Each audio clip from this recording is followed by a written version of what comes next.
বসিয়ে আলুটা দিয়ে দিচ্ছি।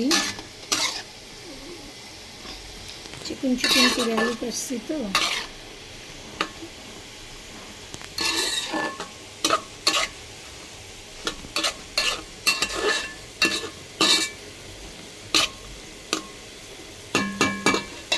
গরম পানি দিয়ে দিই।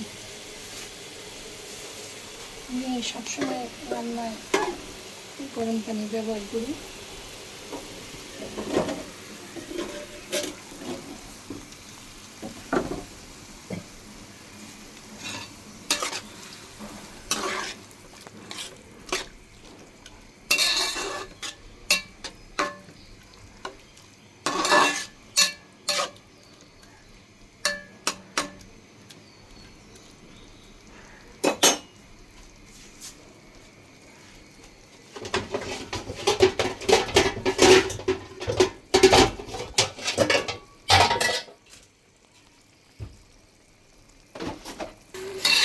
আলু ভাঙবেন না, এমনভাবে শুটকিটা রান্না করবেন আলু সিদ্ধ হবে কিন্তু ভাঙবে না।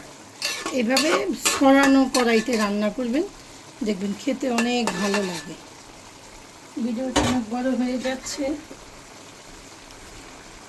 এটা শুটকি মাছ আমি এখন সুন্দর করে দিয়ে দিব।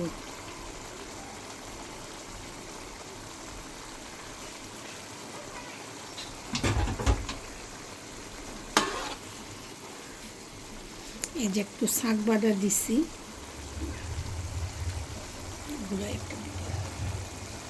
দেখছেন আলুটা সুন্দর করে